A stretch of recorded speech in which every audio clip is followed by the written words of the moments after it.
चित्रकूट के बारे में कहा जाता है कि यहाँ पर श्री राम, लक्ष्मण और सीता जी ने अपने वनवास के करीब 11.5 साल बिताए थे। ये स्थान मध्य प्रदेश और उत्तर प्रदेश दोनों में ही आता है, लेकिन आज हम आपको जो दृश्य दिखा रहे हैं वो मध्य प्रदेश के हिस्से वाले चित्रकूट का है। चित्रकूट में स्फटिक शिला नामक एक जगह है। ऐसा माना जाता है कि इसी शिला में बैठकर भगवान राम अपनी पत्नी सीता जी का श्रृंगार किया करते थे। एक बार जब श्री राम सीता जी का फूलों से श्रृंगार कर रहे थे, इंद्र के बेटे जयंत को लगा कि ऐसा कौन सा भगवान होगा जो अपनी पत्नी का श्रृंगार करता है। भगवान की परीक्षा लेने के लिए उसने उदंडता करने की ठानी। जयंत कौवा का वेश धारण करके आया और सीता जी के पैरों में चोंच मार दी। इससे श्री राम क्रोधित हो गए और उन्होंने तीर चला दिया। जयंत तीनों लोकों में घुमा, लेकिन किसी ने उसकी सहायता नहीं की। अंत में तीर लगने से उसकी एक आंख फूट गई। यही कारण है कि आज भी कौवा एक आंख से अंधे होते हैं।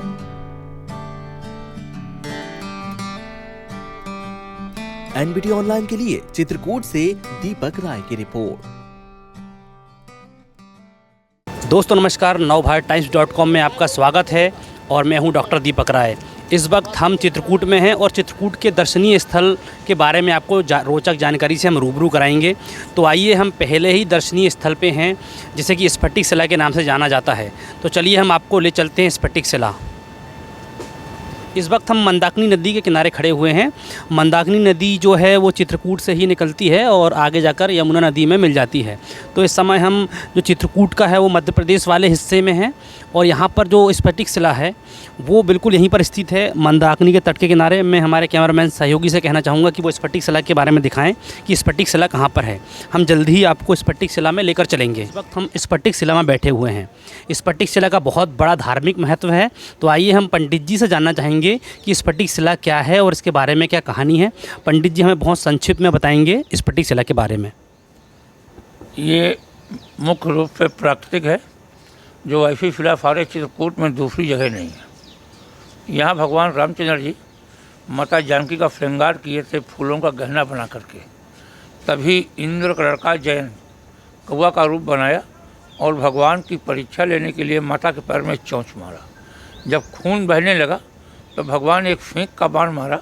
कौवा तीनों लोक में भगा, लेकिन कोई बचाया नहीं। तब भगवान कौवा की एक आंख फोड़ देते हैं। आज भी कौवा एक आंख का होता है। तो यहाँ पर जो चिन्ह हैं उनके बारे में आप बताइए कि भगवान राम कहाँ बैठते थे। ये कौवा की आंख है, ये भगवान का बायां पैर है, ये घुटना है और ये अंगूठा है। जब वीर आसन की पोजीशन पे भगवान ने कौवा को बाण मारा है।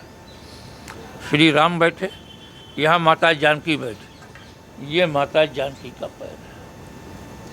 तो आपने देखा कि कैसे पंडित जी ने बताया कि भगवान श्री राम जो हैं वो माता जानकी का इसी शिला में बैठकर श्रृंगार करते थे। और श्रृंगार जब वो करते थे तो उस समय इंद्र का जो बेटा है वो एक भगवान जी के बारे में उसको था, या वो उद्दंड स्वभाव का था, उसकी हरकतों से जो उसने जो किया। तो पंडित जी ने बताया हमें, जयंत नाम था इंद्र के बेटे का, उसने परीक्षा लेने के लिए माता जानकी के पैरों में चोंच मार दिया और उसी से क्रुद्ध भगवान श्री राम ने उसकी एक आंख फोड़ दी थी। तो ये सारी मान्यताएं हैं, धर्म है। हम चित्रकूट की और भी घटनाओं से आपको रूबरू कराते रहेंगे। तब तक के लिए आप देखते रहिए नवभारतटाइम्स.com।